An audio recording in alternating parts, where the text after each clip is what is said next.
Some of the verbiage around diversity mentioned growing our congregation so that we will more fully reflect the diversity of Grand Rapids in general. And this led to some good discussions and questions. Someone asked, "We don't want Fountain Street Church to look more like West Michigan, do we? We don't want conservative Christians here." Lots of heads nodded and shook, and hands went up for more discussion. This comment caught my attention because I was already thinking about today's message about the God wars, the God divide around the globe in America, in West Michigan. As I listened, I heard consensus that our church's core values include a commitment to the free pulpit, whatever the speaker's slant.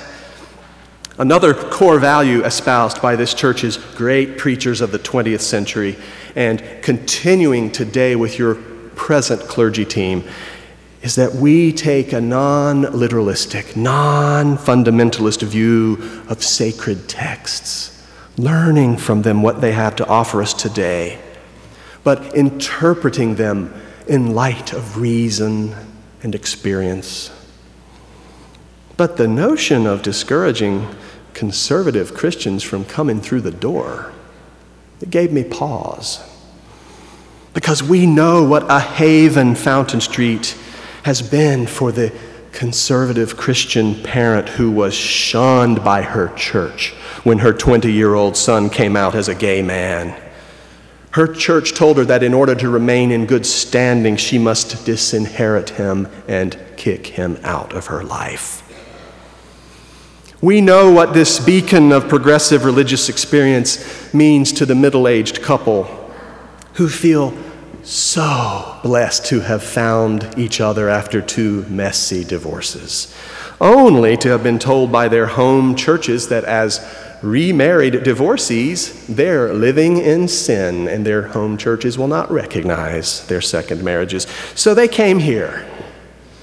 And when they passed through these doors, these conservative Christians found a welcome and a haven where they are no longer beat over their heads with the blunt weapons of fundamentalism and literalism.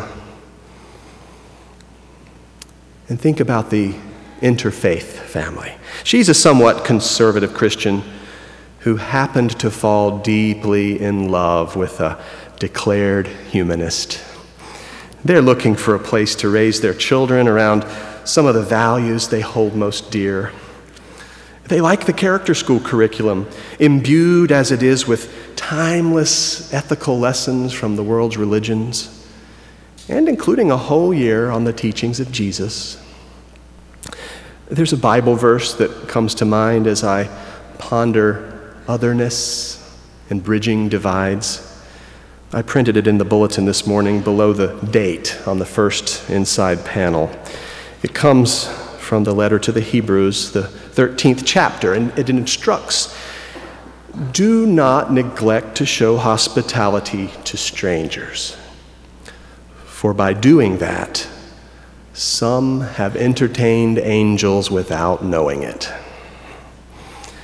This teaching isn't unique to Christianity, but reflects an ethos important to just about every culture of the ancient Near East and continuing to this day. The necessity of offering hospitality to the stranger, to the other. And I ask myself, would I want to close myself and my congregation to the rich experiences of diversity possible only when we intentionally hold ourselves open to experiences of the other? And what is Fountain Street's gift to the other? We offer a non-judgmental house of prayer for all people, including widely the non-praying, non-theists and humanists and atheists, spouses, friends, neighbors, and co-workers who make up this community. So I find myself getting fairly excited about the third strategic goal of fostering diversity. I have qualms about fundamentalism of all stripes, Hindu, Muslim, Christian, or Jewish. And when the Christopher Hitchensons of this world point to all the harm religions have brought to the planet, I nod in recognition of that. And I look around and I read my history, and I see that it has most often been the fundamentalist expressions of religion that have brought the greatest destruction to humanity. And I am clear that our governing board's goal of diversity not only does not encourage fundamentalism, diversity by its very nature also actively seeks exposure to a variety of life-giving, health-producing, loving expressions of religion. And that describes Fountain Street when we are at our very best, promoting that which is life-giving, health-producing, and loving. To that end, we are rolling out a new campaign to welcome the other, called Fountain Street Church, You Belong Here. We actually subvert the notion of otherness by celebrating the diversity already present in our congregation and inviting newcomers to see themselves fitting right in. I think Kevin would pat us on the back and encourage us to keep on seeking ways to bridge the divides that keep us apart, suspicious, and warily eyeing one another. At the conclusion of his time at Liberty, Kevin reflected, did my semester at Liberty bridge the God divide? Of course not. It would be asinine to cue up the triumphal music now as I claim some diplomatic victory or other for myself.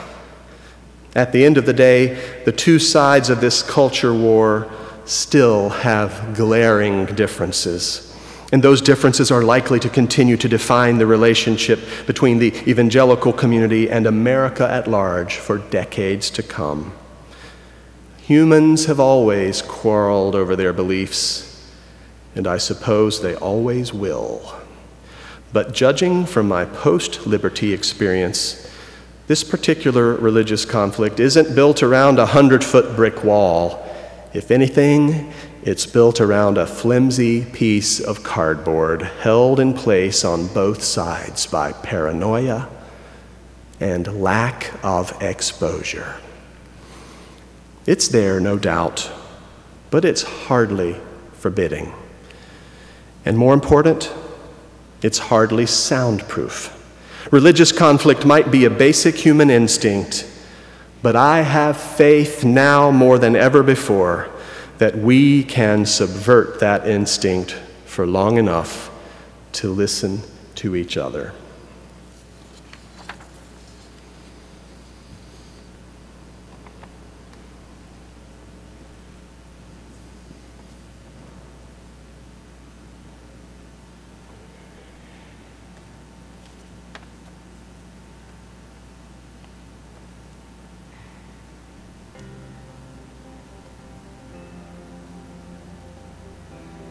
I'm Sarah, and I belong to Fountain Street Church. I'm Bill, and I belong to Fountain Street Church. I'm Aura, and I belong to Fountain Street Church.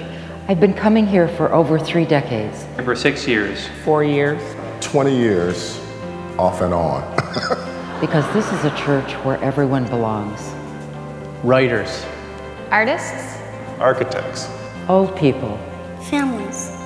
Professors. Free thinkers. Moms. Lawyers. And teachers. We all don't think alike. But we all want to free our minds, Grow our souls. And change the world. So we speak to others. So we come to church. So we read poetry to learn. So we attend classes. And we talk with friends. We meditate. And we spend time in nature To understand what we learn. And how to live better lives. And we serve the community. And we support kids in El Salvador and Haiti. And stand up for marital justice. And we work for gender equity. And we cook for the hungry. And we empower older women to help change the world. Being at Fountain Street Church is challenging. Being at Fountain Street Church is confusing. Fountain Street Church is messy. Being at Fountain Street Church is amazing. just like the rest of life. Or that's like you. I belong here. I belong here. I belong here. I belong here. I belong here. I belong here. I belong here. I belong here, and so do you.